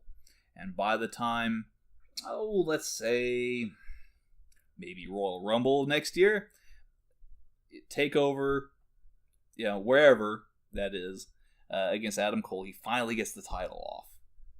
He finally takes that championship. And then, of course, some familiar music plays. Yep. And who else but Tommaso Ciampa and Goldie come out. Ciampa holds up Goldie, shows Johnny this is the real title, and Johnny kind of holds up his title, and then we finally, after 3 or 4 years now, we'll have a blow off at WrestleMania 36 weekend between Johnny and Tommaso Ciampa. That would be how I would do it, right? All titles on the line between those two. Whoever wins takes the belt. Yeah. You know, and you know, that'll be that. You know, I mean, you'd have to figure out, okay, well, you know, where do we go? Who's going to get called up? Who's going to do this? Right. I wouldn't mind maybe if Johnny was to win that, you know, defend the NXT title on Raw, defend it on SmackDown. Yeah. You know, just have like we've had these open challenges before. I feel like that could be much more apt for SmackDown perhaps than Raw possibly. Yeah. There's a lot more talent that possibly Johnny or Ciampa could work with if they did an angle like that. Mm-hmm. But we'll just have to wait and see. Yeah. That's just how I would do it. Yeah. But take nothing away here. Adam Cole versus Johnny Gargano is going to be fantastic. This whole card looks fantastic. Yep. Too many people are sleeping on this one here. I mean that's the story with NXT though. Yeah. Honestly, like people just sleep on it all the time. This is going to be a dark horse for event of the year, the show of the year, in my opinion. Mm-hmm. So this looks strong. Let's also take a look at the G1 Supercard though, while we have you guys here, because this also looks very, very stacked. This is going to be a Ring of Honor and New Japan participated co-event here. We've got the Honor Rumble, which will be participants from, I would imagine, both New Japan and Ring of Honor. Yeah. We've also got Will Ospreay as another never openweight champion. He won that title off of Kota Ibushi at Wrestle Kingdom 13. Fantastic match. Yep. He will face Jeff Cobb, who is a great up-and-coming wrestler. He reminds me a lot of, like, maybe a more technical Samoa Joe. Okay. He has a lot of amateur wrestling background in him. Can do great slams. He's a great big guy. Nice. So he's the ROH TV champion, winner-take-all match for both the Never Openweight and a Ring of Honor World Television Championship titles. Roosh, who is a up-and-coming guy in Ring of Honor. He actually used to be Andrade Cien Almas' tag partner in Mexico. They were the original Los Ingobernables guys. Okay. You know, Naito, who will also be on this card, was also in that faction, of course, in Mexico. Mm-hmm. Roosh will face Dalton Castle in a singles match. Dalton Castle, of course, being a former Ring of Honor World Heavyweight Champion. Let me see here. We have a Women of Honor World Championship match. Iwotani will face Kelly Klein, which should be good. Mm-hmm. Excuse me, guys. We had a mailbag question actually on this next match here on the card. There will be a New York City street fight between Bully Ray and an opponent to be determined. Now, Bully Ray did a lot of calling out of a particular Punk. He was of the CM kind. He never said the CM kind. He made strong references that it could be someone from Chicago. He was calling people Punk a lot. So there was a little bit of a tip of the hat. Maybe, hey, let's try and, could it be CM Punk? Yeah. Could he be coming back? And of course, one of our followers on Twitter, non-WWE guy, he writes, who do you think will realistically face Bully Ray at the G1 Supercard? He says that he saw a video on YouTube from Pro Wrestling Unlimited that suggested that it could be a guy from Chicago that shows up. Obviously in reference to Punk here. But could it realistically be CM Punk, do you think? No. No? No. We're just going to leave it at that, huh? I mean, I don't know. I don't think it could realistically be CM Punk just because of everything that CM Punk has basically said in the last year. Last many years, yeah. He seems very set on this part of his life being over, and he said that multiple, countless times. And I'm inclined to believe him when he says that. So I really don't think that would happen. Do I want it to happen? Absolutely. It would be dope. But I think I would jump up on my couch at that point. Yeah. Another one of our followers. Thanks, bud. Yeah. Another one of our followers here, Mike Charlotte, or rather at Mike JC821, suggested possibly Minoru Suzuki, who is New Japan hard man, classic brawler. He's obviously well established on New Japan. He's got credible MMA experience. He's an old school tough guy. So if you're looking for somebody to really actually beat the crap out of Bully Ray, I mean, I could think of probably no one better than Minoru Suzuki. Yeah. My thought here, though, is since we're talking about a Chicago-themed guy to come in, who else better than maybe CM Punk's ex-best friend, one Colt Cabana, who could come back? He and Bully Ray have had a history together, and I think that a New York City street fight would also be right up Colt Cabana's alley. So that's my pick here, thinking it's going to be Colt Cabana. That makes sense. Could it be a CM Punk? Would it be CM Punk? It's possible. It could be. Never say never. Yeah. It would probably blow the doors wide open in the wrestling industry, and it'd be a huge get for Ring of Honor to have like an established top guy like CM Punk to come back. Yeah, 100%. So I really hope it does happen. That would be really, really cool. Mm-hmm. I don't think it will, though, unfortunately. We'll have to wait and see. Yeah. Taiji Ishimori will defend the IWGP Junior Heavyweight Championship against Dragon Lee, and one of my personal favorites, a guy by the name of Bandito. You can catch a lot of his action in PWG. So if you're a PWG fan, of course you know all about Bandito. If you are a fan of Lucha Libre style Mexican wrestling, Bandito's got you covered there too. And he's really making a splash in Ring of Honor right now, so don't be surprised if Bandito becomes more of a household name coming into 2019. He's one of my picks, actually, to get into Fantasy Warfare next year. Nice. Okay. So keep an eye out for Bandito. I think he's really going places, and it wouldn't be surprising to me if he picked up this IWGP Junior Heavyweight Championship. There's a winner-takes-all Fatal 4-Way Tag Team match for both the IWGP Tag Team Championships and the Ring of Honor World Tag Team Championships. We've got the Guerrillas of Destiny, Tamatonga, and Tangaloa versus Villain Enterprises, which is PCO and Brody King, just two big bad hosses.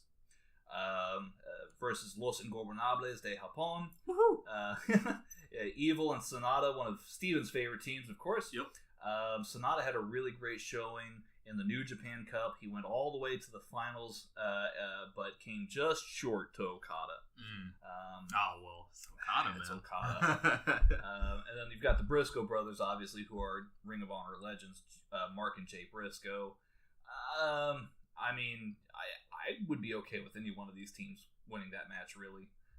Probably money goes to maybe Guerrillas of Destiny or the Briscoes, I would think, here. But it's totally possible. I could also see Los Ingobernables win. Villain Enterprises would be interesting, too. It could go either which way here, Steven. Hey, well, that's what's nice about Fatal 4-Ways. Absolutely. Let's get into some meat of this card here, too. Not that there wasn't any right. all throughout this here. But we've got Zack Sabre Jr. versus Hiroshi Tanahashi for the British Heavyweight Championship. That should be outstanding. I saw Zack Sabre Jr. and I said, yes, please. Yeah, Zack Sabre Jr. is, look, Daniel Bryan in his heyday, and even today, is a great technical wrestler. Mm-hmm. Zack Sabre Jr. is just on a whole nother level to anybody else who's doing technical scientific wrestling. Yeah. And he, for a guy of his size and I guess body type, his build, yeah. You're like, oh, he's quite a slender guy. He can't possibly hurt me. And then he just puts you into the wickedest submission that you've ever experienced. Yeah, and then he puts your foot in your mouth and your hand like wrapped around your neck. Yeah. And breaks every bone in your body. Yeah. He's just an awesome guy. Yeah. He's putting the British Heavyweight Championship on the line here. He is the current champion. I don't see that title changing hands.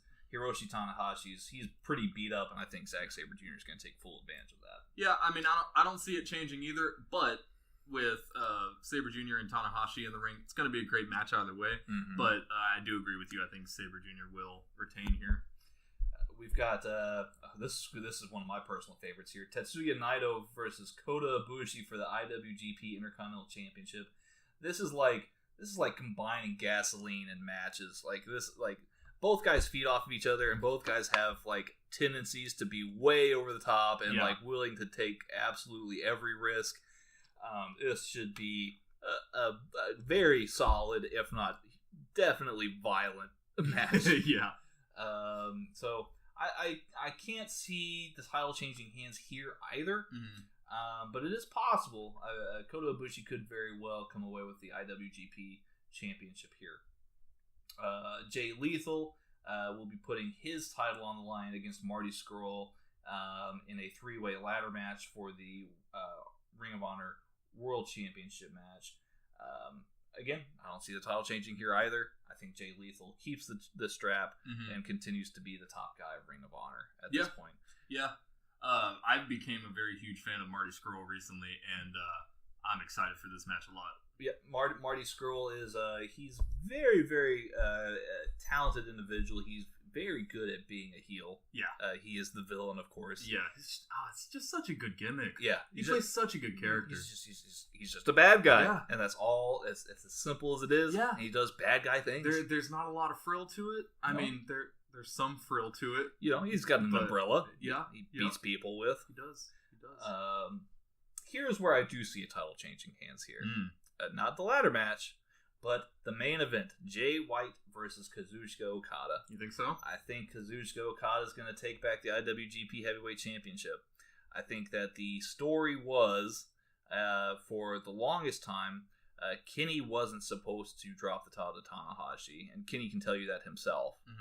You can listen to that on Wrestling Observer Radio. They did an interview, Dave Meltzer did, with Kenny, and he said so much himself that the plan was pretty much to keep the title, or at least that's the way that he made it sound, that he was going to keep the title all the way up through the G1 Supercard, or at least retain against Tanahashi, and then maybe drop the belt back to Okada here, which would be huge. I definitely see a title changing hands here, and I think that Okada's going to take New Japan into the next the next era of where they're going to be going. I mean, a lot of their talent left this last year. They need to do some rebuilding. Who better to put the title back onto than the legend that is Okada? Absolutely, yeah.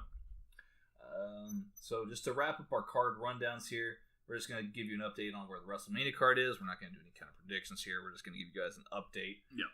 Brock Lesnar versus Seth Rollins, obviously. Ronda Rousey versus Becky Lynch versus Charlotte Flair. Triple threat match. We don't know what the stipulation is going to be now that Charlotte has the titles. We're going to find out hopefully on Raw. And we'll keep you guys posted on that. We'll get back to you next week to do a preview show with actual predictions for WrestleMania 35. Hopefully we'll get some clarification on where we're at here. Yeah. We'll also have Buddy Murphy versus Tony Nese for the Cruiserweight Championship. Triple H versus Batista in a no holds barred. If Triple H loses, he must retire from in-ring competition. Kurt Angle will have his retirement match against Baron Corbin. That's still the plan here, guys. Cool. Great. Shane McMahon versus The Miz in the Falls Count Anywhere match. So that stipulation's been added. It's gonna be a good match. It's gonna be fine. Yeah. AJ Styles versus Randy Orton. I'm looking forward to this. I think that this is a great clash of styles, no pun intended. And it'll be very interesting to see who comes out on top here. Samoa Joe versus Rey Mysterio for the U.S. Championship. Bobby Lashley versus Finn Balor. Yay. Roman Reigns versus Drew McIntyre. Boss and Hug Connection versus the Divas of Doom, which of course is Beth Phoenix and Natalya versus the Iconics versus Nia Jax and Tamina. Boo. Boo. We've got Daniel Bryan versus Kofi Kingston for the WWE Championship, and then of course both the Andre the Giant Memorial Battle Royal, which is the men's battle royal, and of course the WrestleMania Women's Battle Royal. And that's not even all the matches. It's not even all the matches announced yet, guys. We probably still will have tag team matches announced. Yeah. Hopefully we'll have the Usos have a match. I don't know against who at this point. Maybe the Bar. Maybe cool. Yeah. Great. Awesome. Yeah. Maybe we'll have the Revival against Aleister Black and Ricochet. I think that should be. We have that. I'm fingers crossed. Yeah. I think that should be the show opener. In all honesty, that way so we can get the crowd a little bit up. For sure. I mean, if they put it on the pre-show, fine, I'll take it. Yeah, but I'll watch it. Yeah, absolutely.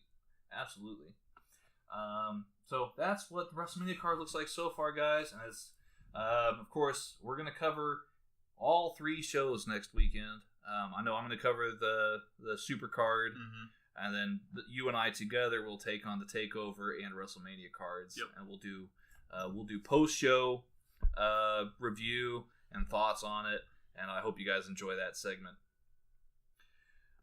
And without further ado, because I know we've had a long episode so far, guys, but I know Steven's really ready to cover this. I'm really ready to cover this.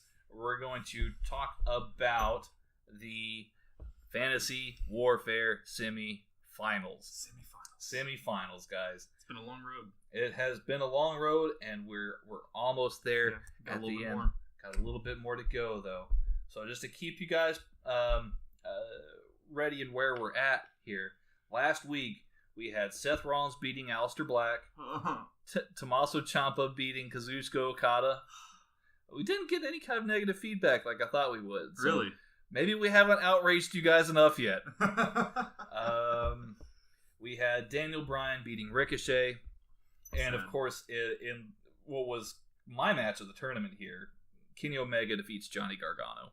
Yep. So, where that leaves us here in the semifinals is Seth Rollins versus Tommaso Ciampa. Oh. And Kenny Omega versus Daniel Bryan. So, without further ado, guys, let's go with Seth Rollins and Tommaso Ciampa in this semifinals match on bracket A.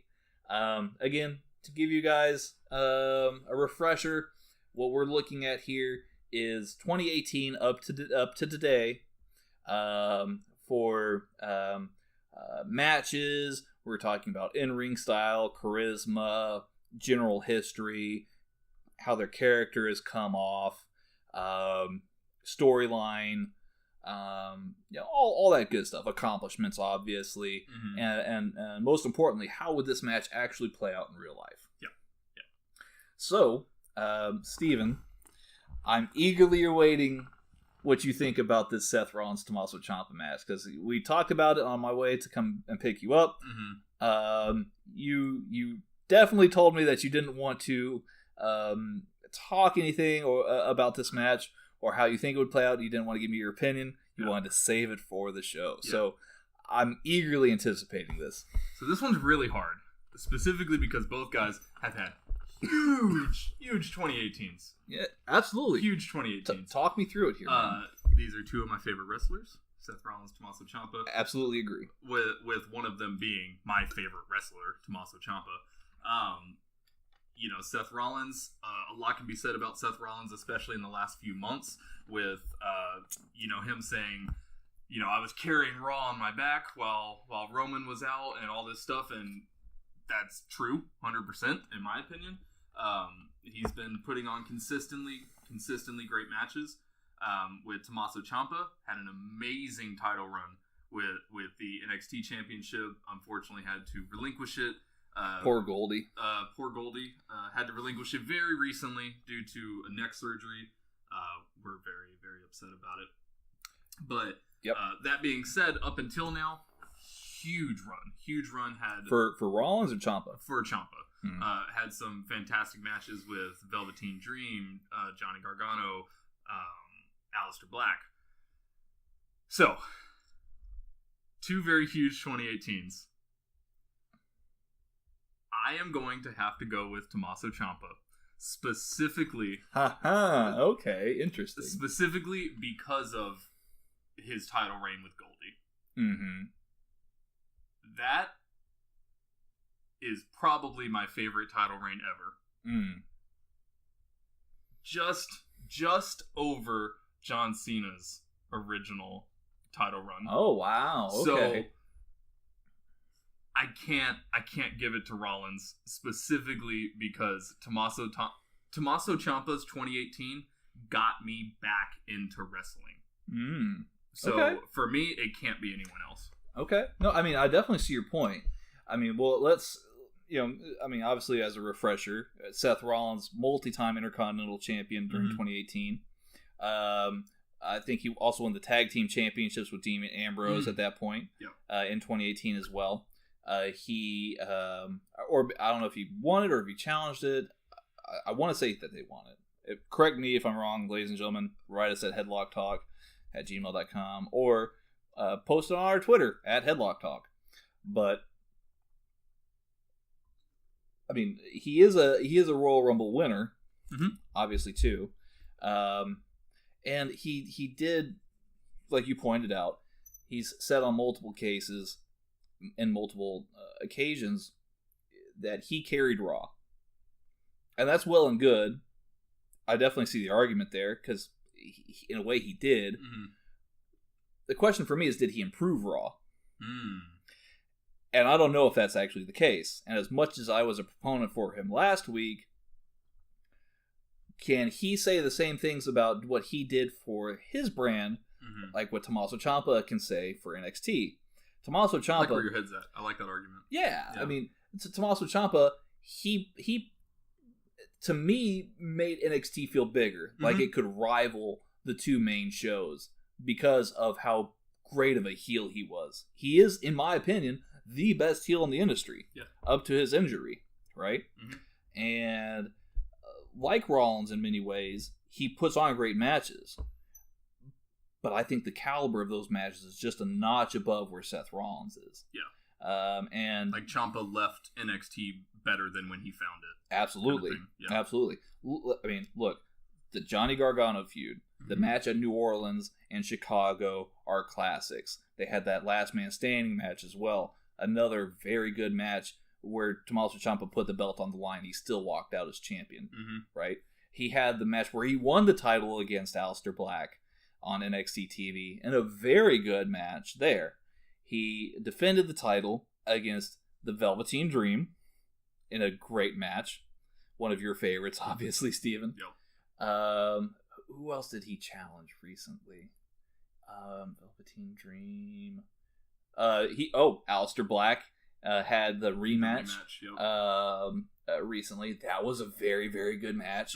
I think they hold those matches at such a high standard, and NXT does a very good job at crafting and building, and giving you that separation, wanting to see more of what's going to happen next.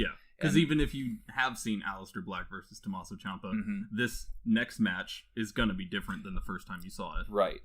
Well, and as much as it is that NXT builds that infrastructure for the audience to view that, it ultimately comes down to the performers for you to want to come back and see it again. Right. Tommaso Ciampa's run has drawn in the biggest crowds that NXT's had ever. Put on the highest caliber quality matches, and it's a tragedy that Tommaso Ciampa will not have his blow-off match with Johnny just yet. Not yet. So, I mean, for me, Tommaso Ciampa elevated that title, and to me it feels bigger. His run with Goldie feels bigger than possibly what Rollins did. And he was champion for a longer amount of time, and it was more important to his brand for a longer amount of time than what Rollins was. And maybe that's a lot to do with Brock Lesnar's absence, and Brock Lesnar's kind of screwing Rollins over here. But in my mind, if this match played out in real life, I think that Tommaso Ciampa is willing to go into deeper waters to pull out a win than what Seth Rollins would be. Ciampa would be 100% the heel. Seth Rollins 100% the face. But there's some aspect about Ciampa that's always there to get the win no matter what. And I think that would be the case here. Absolutely. No, I agree with you.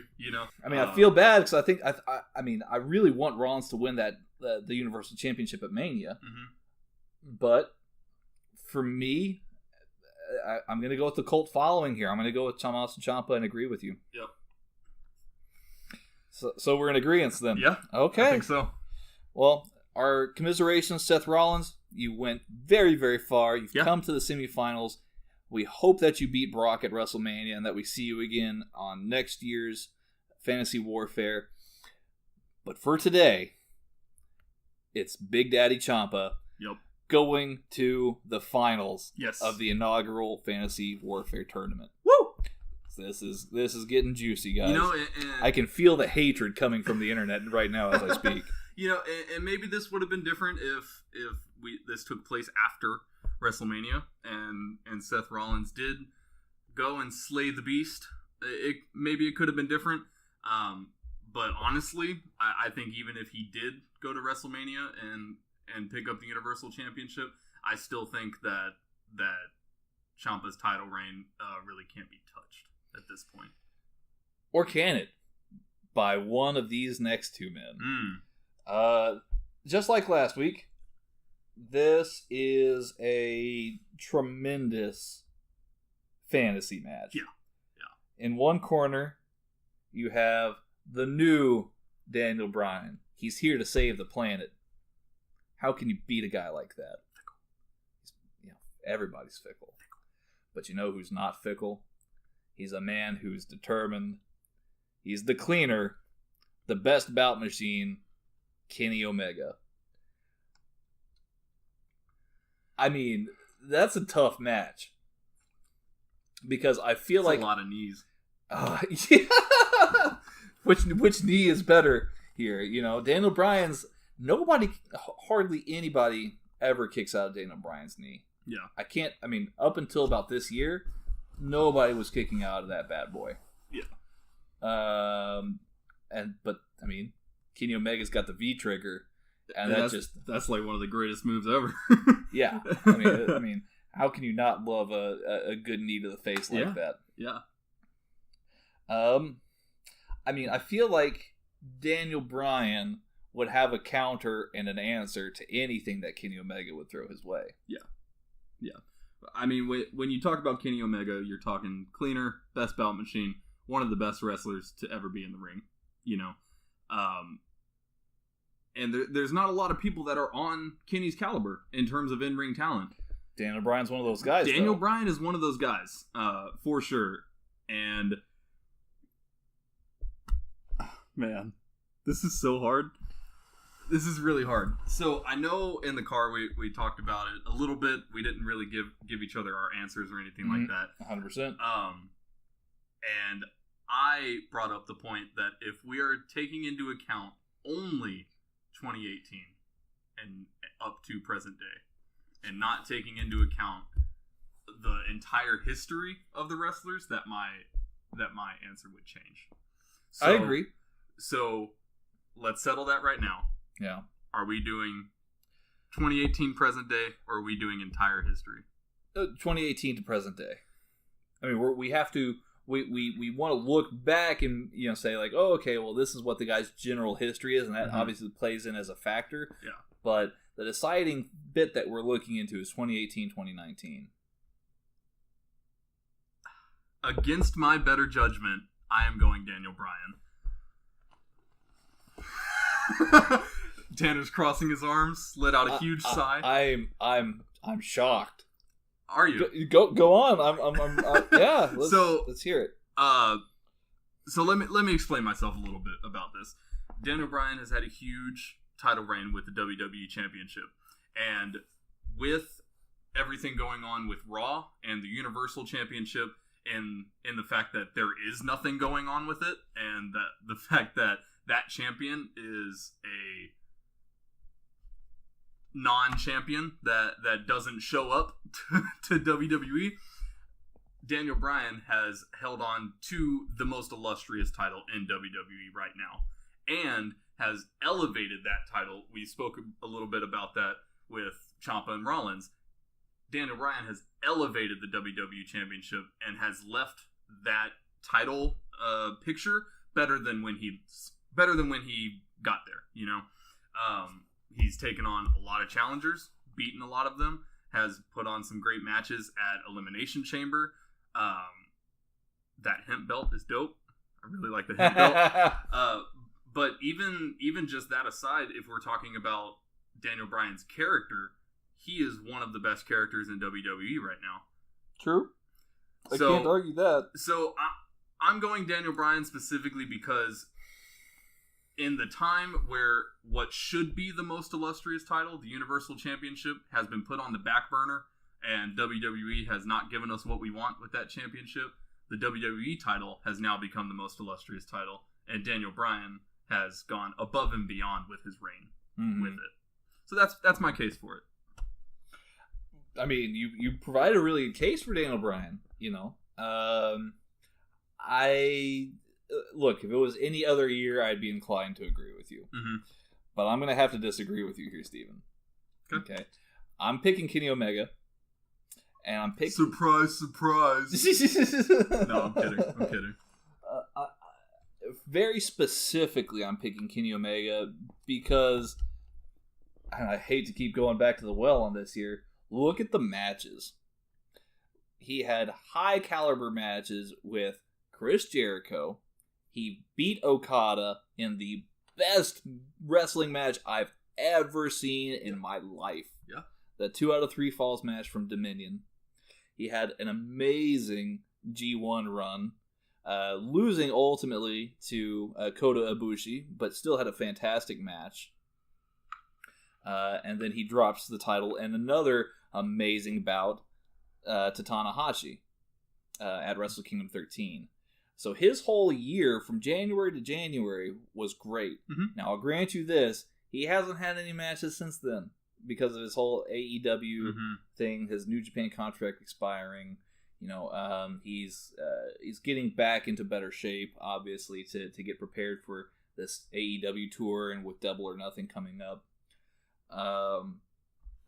Look, I think that in real life this match would be awesome. Oh, yeah. Fantastic. Without a doubt. 100% fantastic. But similarly with Tommaso Ciampa here, I think Kenny Omega is willing to go into deeper waters and has more reserves to him to win that match. See, if this was Kenny Omega versus Daniel Bryan, I agree with you. But this is Kenny Omega versus the new Daniel Bryan. Which is a different wrestler. That is a different person. He is. To me. He is a different person. But, look at this. He's lost. Daniel Bryan, the new Daniel Bryan, rather, has lost matches to Kofi Kingston. He's lost matches to... he's been pinned by Kevin Owens. Mm-hmm. He lost by count out with him and Eric Rowan on SmackDown this past week. I mean, I get where you're coming from. He's a very, very good champion, and when all the chips are down, yes, he is all in, so to speak. But I mean, Kenny's the cleaner. He's the best bout machine. Yeah, and his win-loss record is far superior to Daniel Bryan's. And I mean, that's what it is. Yeah. So I mean, I got to go with Kenny. And that's no disrespect to Daniel Bryan at all. This would be a dream match of dream matches, just like Kenny's last match with Gargano was. Yeah. But I got to go with Kenny. I'm sticking with Daniel Bryan, man. Okay. And that's nothing against Kenny Omega. Obviously, he's one of my favorite wrestlers out right now. But man, this title reign from Daniel Bryan and this crazy transformation that he's gone through that shouldn't work by all accounts. His character shouldn't work, but he makes it work because he is Daniel Bryan. I gotta still say Daniel Bryan. Okay, so we can resolve this a couple ways. Okay, I can either flip a coin, or I can call Chase. What would you prefer? I mean, Chase is. Let's. I mean, for our listeners, Chase is actually at. I think he might be at his own birthday party right now. Right. So I don't know if that would be the best thing to do, but I mean, what do you think, Steven? He's your roommate. Well, I will say this: if we call Chase, I know who's gonna win. Yeah. So that may or may not be the best idea. Okay. So. Well, I'll tell you what. Where's J-Raw when you need him? Yeah, right. Jeez. Yeah, so get this. Yeah, I was talking to J-Raw. He was supposed to come on this week's show, right. His mother-in-law's in town, of course. Yeah. And I said, okay, well, that's understandable. I get it. Family comes first. Absolutely. I did give him the invitation. Hey, if he and his mother-in-law wanted to come over and be on the show, I mean, by all means, we could have all four of us there talking about it. Maybe we could settle this dispute right here, right now. But that's not the case here today, Steven. So as unfair as it is, we're having our second coin flip of the tournament. Oh, man. So, Heads. Who do you want for heads? Daniel Bryan. So that's tails for Kenny Omega. Yep. Okay. All right. This doesn't feel right. It doesn't. But it's the only thing that we can do here. All right, ladies and gentlemen, here goes nothing. No matter the outcome here, both guys are fantastic. Steven is witness to this here. I have flipped the coin. I flipped it, and it's now in my palm. I'm revealing the coin now. It's tails. Oh, man. Dang. All right. It wasn't fair. It wasn't, it wasn't the best way to call it. But we have to do this 100% with the only resources that we have here today, ladies and gentlemen. Yep. So Kenny Omega, by hook or by crook, has reached the finals and will be facing the one and only Tommaso Ciampa in, again, the inaugural Fantasy Warfare Finals. Ladies and gentlemen, that would be a huge match, a classic of all time, something that I'm looking forward to, Steven. Oh, yeah. Absolutely. So, until next time, then, we won't be able to cover Fantasy Warfare next week. I wish we could, but we're going to be super duper busy. We got a preview. We got to do a short preview show for WrestleMania next week.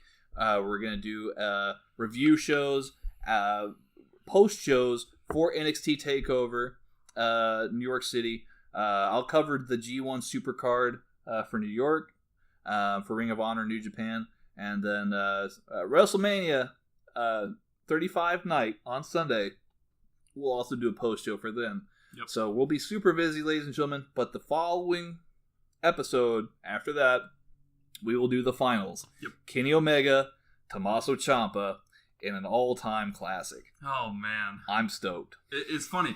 When we originally put Fantasy Warfare together, the dream matchup at the end was Ciampa versus Omega. Yeah.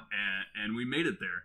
Somehow. Not necessarily on purpose. No. But we made it there. We had to do it by the flip of a coin. Yep. Many different times. Yep. Twice. So I look forward to it.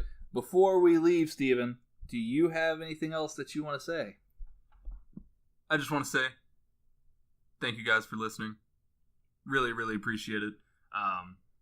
Had a lot of fun working on this podcast, putting some of this stuff together, planning it, and just the fact that we have some listeners that are listening to us, giving us feedback, asking us questions. It really, for lack of a better word, really warms my heart. And thank you guys, honestly, because I really enjoy this, and I'm glad that y'all are enjoying it as well. I agree with Steven. Absolutely. We appreciate you guys for listening. We appreciate any feedback. Our Twitter community is growing. Mm-hmm. We love talking with all of you. And please keep the questions coming. Please continue the feedback. We want to hear what you guys think. Don't forget to hit that subscribe button so that you can stay in touch with us and get more content from us as we produce it. We want to keep doing more for y'all. We've discussed a Patreon page. We've discussed many different options and resources to keep this thing growing and running. There's a lot of ideas that Steven and I both have to where we can continue taking this here. And we look forward and we're excited for each episode as it comes. Absolutely. So we really appreciate you guys listening. I know this has been an insanely long episode this time around. It's not too long. It's not too long, but we appreciate you sticking with us here as we talk about all this. This is, on a personal note, this is the thing that I look forward to most every week. Yeah, 100%. I'm really glad that you guys are checking in with us. I'm super excited for WrestleMania weekend. Steven, are you excited about WrestleMania weekend? Absolutely. This is going to be great. So, until next time, ladies and gentlemen, you can find us at Headlock Talk on Twitter. You can also write to us for our mailbag section, headlocktalk@gmail.com. Yep. Also, check us out on YouTube, youtube.com/headlocktalk. 100%. Got a lot of cool stuff coming for you guys there. Hit the subscribe button on iTunes, YouTube, Stitcher, and Spotify. Yep. So that way, like I said, you guys can stick in touch with us and get all of our content. And until next time, my name's Tanner, and to my left here, the one, the only, Stephen Groody. Thank you guys. Thank you guys, and later, y'all. Later, y'all.